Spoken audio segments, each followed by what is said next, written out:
Gonna start to move on here, guys. And again, thank you. I know we're looking at a 5 hour program. We've tried to make it fun. We've tried to break it up a little bit. And our associate director here with Overspeed Hockey is a gentleman by the name of Matt Bertani. And all these ideas are great. They're awesome. And the questions you guys are shooting our way and stuff we're getting on the side via text and on Signal and things like that, phenomenal, right? But we have to put these ideas onto the ice. Like, how do we take all this thought process and make it real? Matt Bertani. Matt's coached 13 years of pro hockey. He was my assistant coach in Johnstown when Archers played there, when Arch was down. He also helped make it good for Archie and for all our players. He went on from there to coach at Penn State University, one of the largest institutions in the United States in the NCAA. I happened to move on to the New York Islanders, and we were looking for an assistant coach that would be heavy into skills. And I said, I might have the guy. So he met with Jack Capuano, who was at that time the head coach of the Bridgeport Sound Tigers, our American League team.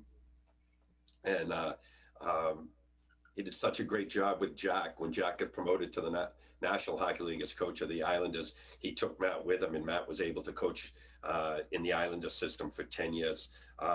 Does a phenomenal job. In recent years, he's been working with the South Korean national program. Obviously, things got thrown out of whack there with COVID, and then he ended up having children too. So it's a little bit hard with the full commitment of the men's national team. But even there, they huge success. Their junior team won the gold medal in the World Juniors in promotion. He has passion for the game. He knows it. He can teach it. He can connect with an 8-year-old and a 28-year-old. So without anything further, one of my closest friends, Matt Bertani. Thank you, Toby. Can you hear me okay? Perfect. Perfect. I appreciate that intro. I've known Toby for 20 years, and unfortunately, I'm not as smart as Chris Schwartz. I'm not as entertaining as Ty Newberry, and I don't have as much passion as Toby. So they put me last, and I'll do my best as I can to entertain you guys. As Toby told you, I worked for the NHL, New York Islanders for 10 years, 4 years in Bridgeport and American Hockey League, and 6 in the NHL. And I learned a lot. It was a fantastic opportunity. But where I started, I was just like everybody else. I was coaching youth hockey, and to talk a little bit about what Chris Schwartz said. I was a multi-sport athlete. I actually played hockey and tennis in college. I grew up playing baseball, basketball, tennis, and hockey. And I played club hockey, ended up playing tennis on a scholarship, and then fell back into hockey and got involved more in player development. Played a little bit in Europe, but not very long, and then got more involved in coaching. And so, I mean, I'm a very big proponent of being multi-sport athletes, and it's something I hope to train my kids into being, multi-sport athletes as well. But like I said, I'm one of you guys. I grew up playing youth hockey and then started coaching hockey at a young age. All the young kids. My first team, I believe, was probably 14-year-olds, 13-year-olds. And I worked my way up. I ended up coaching Toby's sons growing. That's how Toby and I got involved coming along. And I know the limitations you have. I've seen limitations at the youngest ages. I've seen the opportunities at the NHL level and the international hockey level. You don't have the ice times and times to do the things you want to do. You're jamming everything into 50 minutes to an hour. But what I'd like to talk about, and I get the opportunity to talk actual hockey and show some drills, and hopefully my video, you guys are able to see it. But what I'd like to talk about is how you can make those practices and those skill development plans the best you can, and maximize during a season everything you need to do. As you go along, this is numbers that I put together that I believe that, most youth coaches should kind of adhere by. Skill development is most important right now. And it's something that we work on with Overspeed Hockey, is all about skill development.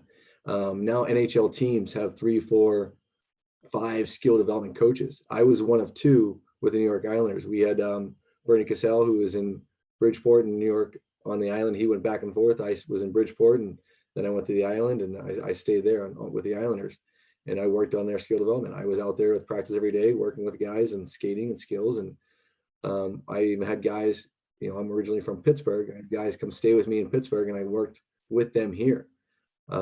So, I that's my background, is the skill development and video. And I think it's crucial if you organize it at the younger ages to the older ages, how important it is.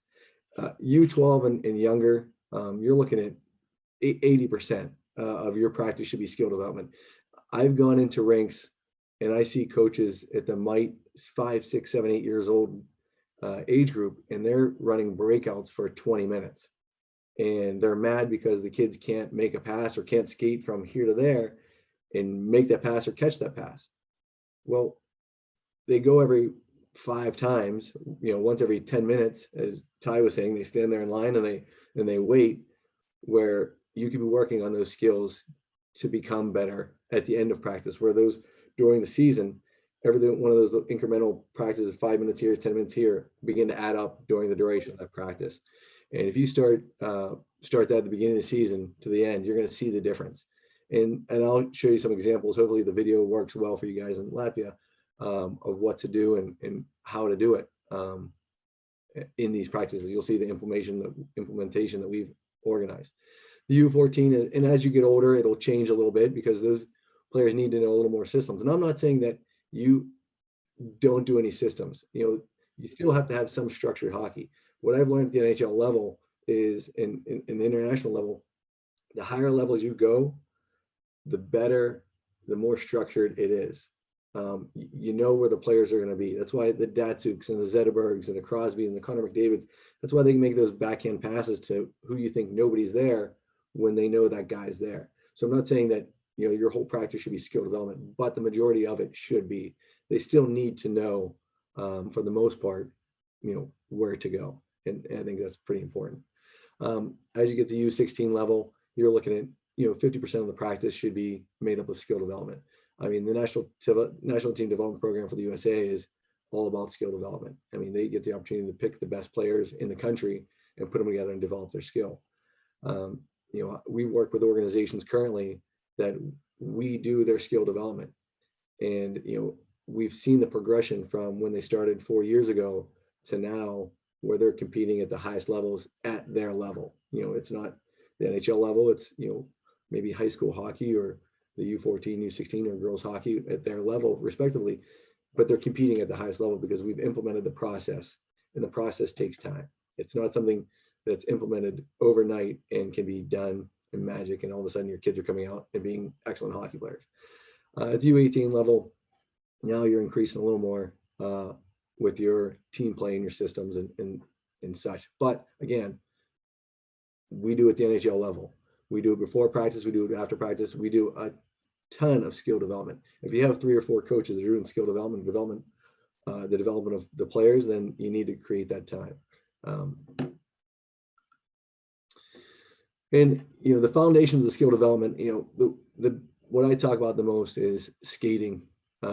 If you can't skate, and Toby says it all the time, you can't skate, you can't play. And if you can't play, then it's gonna be not a fun game anymore. If you're building that foundation, you're building that house. If you have a poor foundation, and you'll see players that are drafted in the NHL that are high draft picks, but they don't have that foundation, they end up falling off. I mean, there's been how many players drafted first overall that end up not playing very many games in the NHL because they may not have a foundation, whether it be skating or their skills or the hockey sense, or so be it. That foundation is the creation of everything. Building that, and I believe skating is the most important. Your posture, your balance. And I know Chris Schwartz talked about angles. Something I learned through our conditioning coaches on the island was shin angles. And if you look at a shin angle, as he said, if you're not accelerating, if your shin angles aren't at 45 degrees, then you're not accelerating anymore. If you're taking steps and you're leaning back and your shin angles reverse, then you have to get your body to this position to accelerate. If you watch, sprinters, when they come out of the blocks, if their feet step over and above beyond what their reach is, then they're creating negative acceleration forward. They're losing that speed because now their body has to get here to accelerate. And I hope this video plays for everybody. This is an example of Nick Letty, who is an elite skater, top 1% in the league, and his speed, his posture. And the video will play and pause. There won't be any sound to it, so you'll just be able to watch the video as we go. And you can see here Nick, he's circled as he takes off. His knees, posture, his stride length, and his extension. He's got excellent posture, and he's catching guys in the NHL 3-4 steps behind him. And here's a video with no pause. You can see his acceleration level from slow to medium to full tilt, catching players in the NHL level. And then here's another clip of Nathan McKinnon. You'll see him at the bottom of the screen here, right down here, if you guys can see my cursor. You see his posture, his knee bend, and his leg extension is very similar to Nick Letty's. And you're looking at an elite level skater there.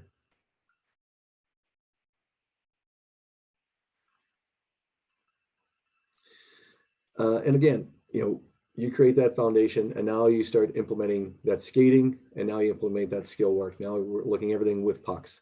You're doing everything that you can do without a puck. Now you have to do it with a puck. Accelerate with a puck, change the direction with a puck. Everything that Chris talked about, that ability to be an athlete and read and react and jump and move and be able to do those things. And that's the most important thing. Going from skating to skills. And everyone talks about trying to develop the hockey sense. It's a hard thing to do. Everyone says some people have it, some people don't. And there's, people are trying to create ways to create that hockey sense. But if you structure a practice, your 15-minute hour practice, hour and 15, whatever it is, and you incorporate small area games, I think you can help develop that, because now kids have to read and react on their feet quick, right? Everything they have to do, it has to be now at a quicker pace. They're forced to read those situations and get where they need to be. And I think once they create those hockey senses and you're playing those smaller area games, now you're putting them in team concepts, and those team concepts will, obviously help you win. And everyone knows that, like Ty said, you have that one kid that's better than everybody that skates down the ice and scores goals. Our goal is to try to develop that as a full team as opposed to just one player. And now here, we're looking at in the NHL level, we have the ability, before practice, we got unlimited ice time. So we have guys that go out and they work on their individual skills, by themselves or with a coach or with a skill coach or whatever they want to do. And I realize that the youth levels, you do not have that ability, but you can structure a practice where we can set aside 5 minutes. So we skate on the ice and everyone skates around in a circle for the first 5 minutes. You can allow kids to go and work on those things. And something that I learned a lot about at the NHL level again was there's guys like Anders Lee that we talked about earlier. When he goes out, and something we talked about, he needs to continue to work on his skating. And something we talked to him about is every chance you get before practice, go out there and just work on your skating, work on your edge work, do those things. A player by the name of Radek Martinek, he did the same thing. Any chance he got before practice, practice started at 10, he was out there at 9:58, and he was working on his edge drills, his inside edge, outside edge, 3 turns, brackets, whatever it may be. And that's what Anders Lee does. He learned from a guy that, he played with, and he saw that that was something he needed to do. And he now is becoming a better skater because of it. At the beginning of practice, Naito Toby, when he runs some practices, as you look at these practices and, the implementation of everything, you can mix and match how you want to do it. There's no right or wrong way to do it. I enjoy putting games at the end of practice. Toby likes putting games at the beginning of practice, whether it be football or, American football or, soccer or what it may be. He likes putting those things at the beginning of practice to get team players tuned in right away. I like putting them at the end of practice because I like to send kids away on a happy note. They enjoyed practice, they had fun, they played a game, and now away they go, and they're happy and they're excited. They want to come back for more. There's no right or wrong way. I've done both. It's, it's what you find suitable for your players. At the beginning of practice, and you'll see a video here when I worked with South Korea, and we did at the NHL levels again, is we implement those skating drills for everybody. The first 10 minutes, we worked on skating drills. My nephew, who coached a high school team locally here, he implemented 10, 15 minutes of skating drills. And his team got better throughout the year. They only have an hour of ice time, but 10 minutes was dedicated to skaters. And if you have the best skaters on the team, if the guy who's getting off the bus has the best players, he has the best chance to win.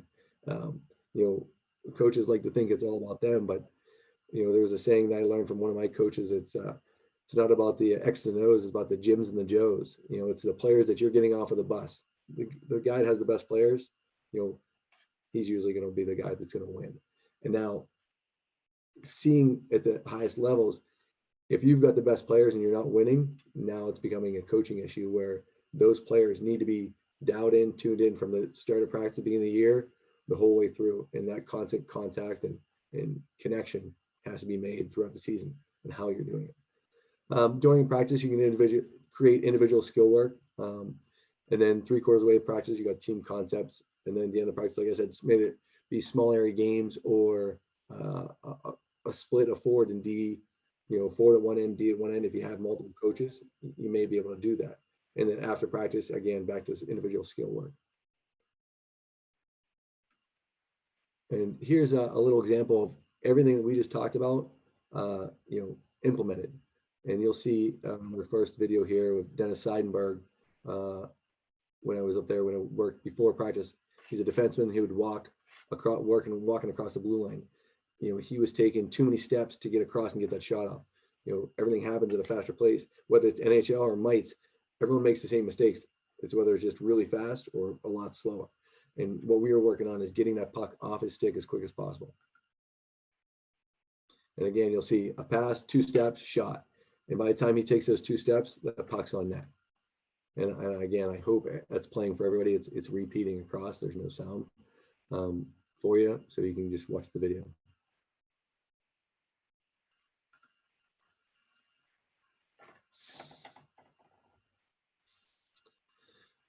Here's an example of practice, the first 10 minutes of practice. And this is a dynamic warm-up that we utilized in South Korea. This is in Pyeongchang at the Olympic facility. And our guys just working on an edge work, and just doing a little groin stretch as they go. And we incorporated the goalies as well, be able to do these things, working on edges and just driving along. And here's a practice that Toby implemented with one of his teams. And like I said, this is a structure for your practice. Things that you can do first 10 minutes, before practice, a little bit of individual skill. The beginning of practice, you've got your skating. And now, as Toby showed in those cards, here's a practice where now we've got, the ice divided up into 3 different sections where kids are looking and doing different techniques, stepping around cones, stepping over cones. The players in the middle are doing edge work, and they're stepping over, working on outside edges, quick steps, inside edges. And as you can see down at the other end there, now working on a little bit of team concept down here where the coach is rimming a puck. They're picking it up off the boards, walking to the middle and taking a shot. So here's that player down here, picked up a puck off the wall, stepped around a cone, now he's taking a shot. So all these practices are working on those individual skills and making your team better. Because once you go into that breakout, if that forward can't pick that puck up off the boards, then what good is it going to do? It's just going to slow your practice down and not going to be as fun. And now if we continue on here, we've got, now this is in the NHL level, we had the opportunity, I had some video here of individual skills inside a team concept. So you'll see a one-on-one drill that is an individual skill drill where the D are gapping up and they're working on re-gapping with a forward who's coming at them full speed. So they're working on multiple things, little touch passes, skating, and a little bit of re-gap. So we're working on a little bit of footwork. As you can see the D man right here, gapping back up against that forward. And now we set up another puck. So now it's quick, react, where's that next puck? Thinking, what's next? What's next? What's our next job? And I believe this next defenseman is Nick Leddy, and you watch this guy skate. He gaps up, tries to get a tight gap, and now he's playing a one-on-one situation. Think, what's my next job? Cutbacks. Hopefully that video is playing well for everybody. And now at the end of practice, again, here's another concept. And this is a game at the end of practice. You always, like I said, I like to finish with the fun stuff at the end, and you enjoy it and have a good time and send them away happy. And this is a high level practice where these guys are, and that's what it's all about. It's about having fun and enjoying what you want to do and why you're playing, right? It's fun just to get out there and play and enjoy it. And the final video here I have is again Dennis Seidenberg working on breakouts after practice. Here we are, moving up ice, quick little pass. Just the simple concepts, and I'll play that one again for you. Simple concepts of picking up a puck off the wall, getting your head around, moving up ice. And again, this is just a concept practice of implementation from the beginning through the middle through the end, and the learning concepts and teaching points that you have during that practice. And at the end of the day, it's got to be about fun, right? I mean, like Toby said, we're still working with 8-year-olds, 9-year-olds, 10-year-olds, and I can make an hour and 15-minute practice of all skating for my camp that I run here in Pittsburgh.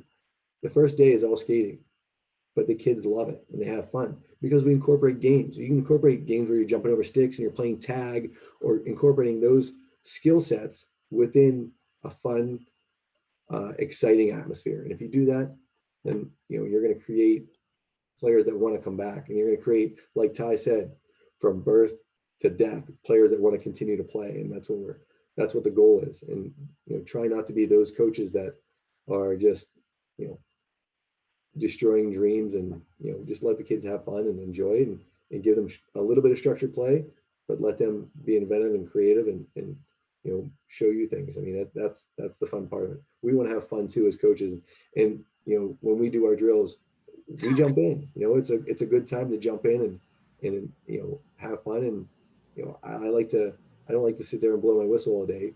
I like to get in and enjoy it and have fun as well. So I appreciate it. I'd like to thank you guys first for having us come on board and do this little speech, and hopefully you guys have taken at least one thing away. I know hopefully the language barrier is not too great, and I'm sure Yanni and Beasters can translate a little bit, and you guys have our presentations where you can kind of reflect and see in your own language. So I appreciate it. Thank you, and best of luck.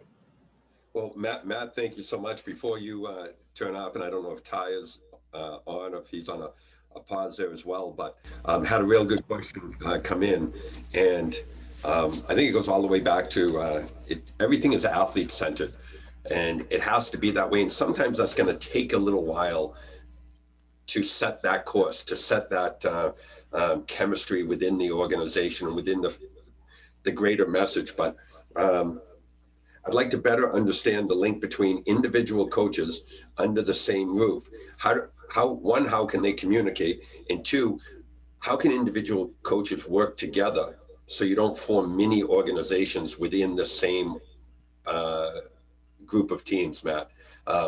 As far as working together, sharing information, and breaking down barriers. It's all about the communication. Like I said, Derek Douglas was our strength conditioning coach on the island, and him and I talked constantly.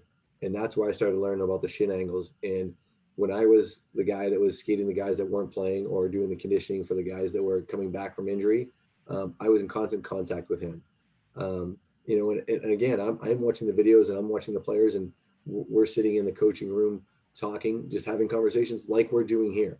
We talk, with the coaching staff, the assistant coaches, the head coaches, when we're putting our skates, or we're doing, this guy needs to work on this, and we identify what those kids or what those players need to do as a staff. That's the biggest thing, is creating that staff and that partnership amongst the staff.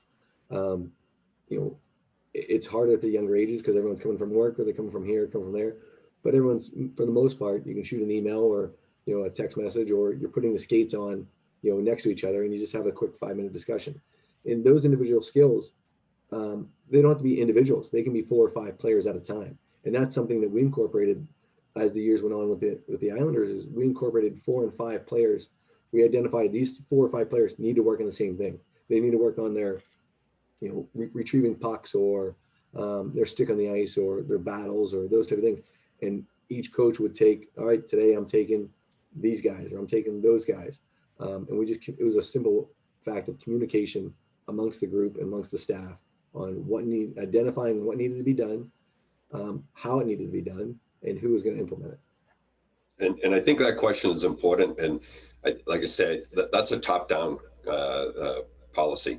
And what does the organization want? And that has to be put from the top down. And here's the deal: if people can't get on the right bus and on the same bus, they can't be on the bus, right? Like, at some point, you got to get row in the same boat, or go swim. Like, they can never be barriers up. It's about the players. It's about the athletes. I can't stress that enough. And coaches all need to help one another. It's Chris Schwartz and how we do our training programs here. I talk to the fitness coach all the time. I want to know what he sees, and then I want to tell him what we see, because we're trying to make good athletes, but good hockey players. It's, to Matt's point, it's all communications. But if you get to a point where somebody doesn't want to do it, cut your losses, right? Say, thank you very much. This isn't the place for you. You know, we're all about inclusiveness. We're all in this together, right? There are egos in the sports. There are, but we try and minimize those, you know, and try and replace them with passion and working together. Toby, can I jump in real quick, Toby? Absolutely. Can I roll that out a little bit bigger, maybe, as we look at our youth clubs and organizations? 2 things that I used to do all the time to improve communication is, one is just have a monthly meeting with all the coaches in your association or club. Buy some pizza, no agenda, only a topic. Today's topic's breakout. That's it. Dry erase boards. Let the under 18 guys start talking to the under 12 about what they're seeing, what they would do different, things like that.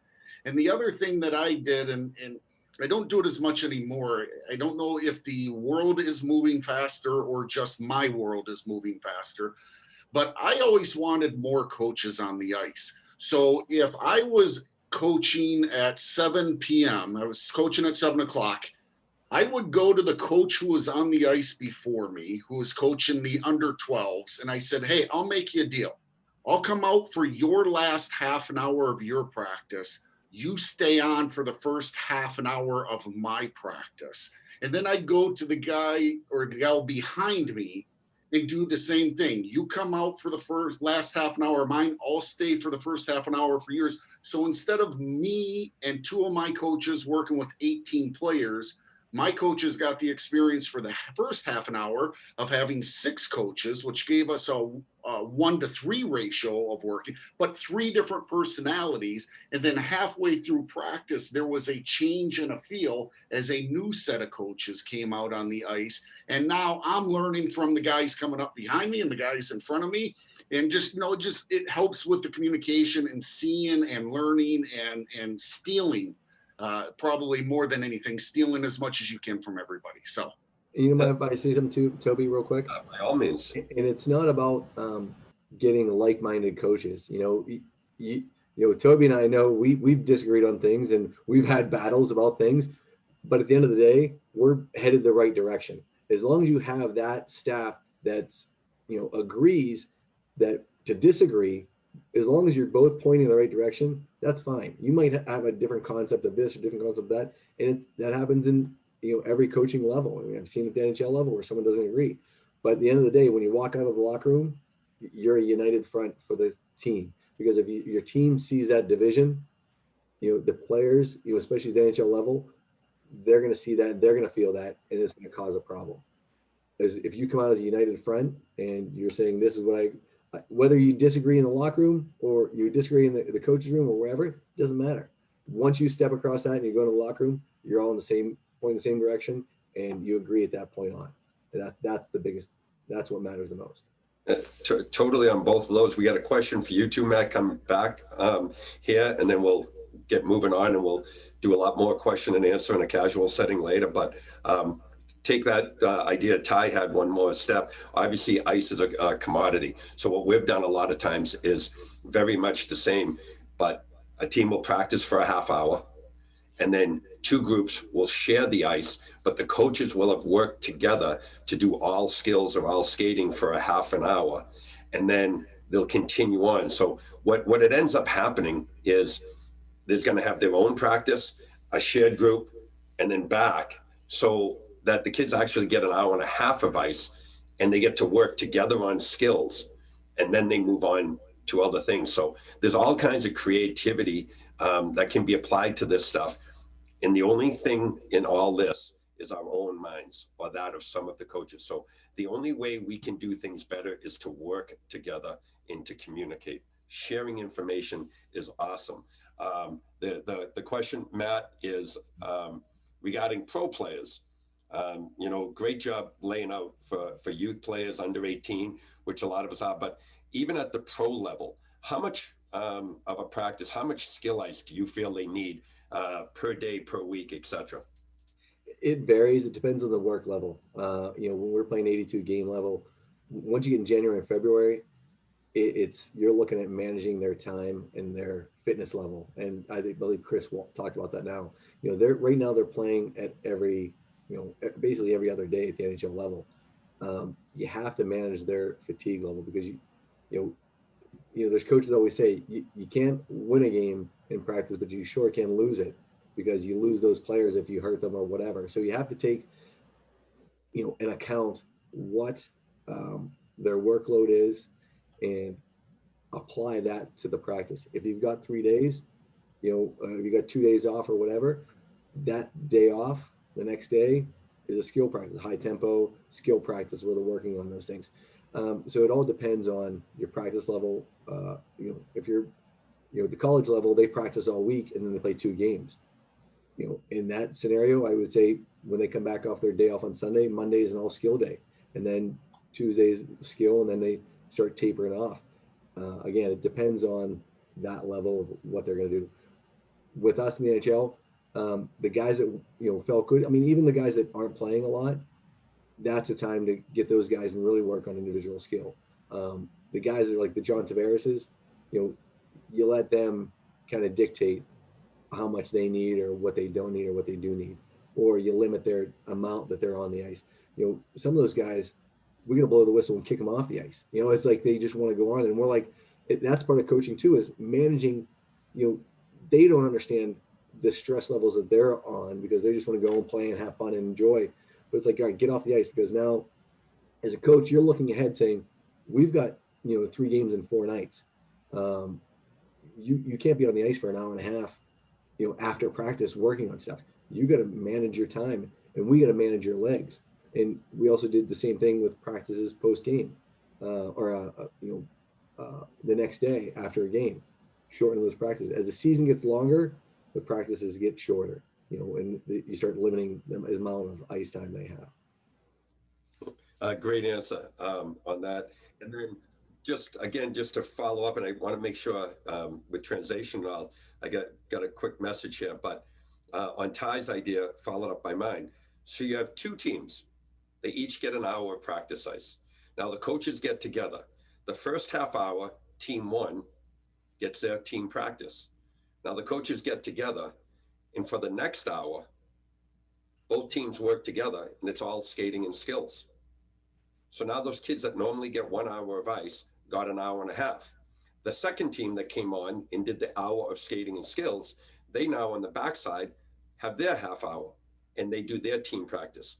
So that's a great way to take all these kids, get them an extra 30 minutes of ice time, coaches across the organization working together, and everyone benefits, and the coaches still get their segment of team time as well. So I just want to make sure I explain that correctly. So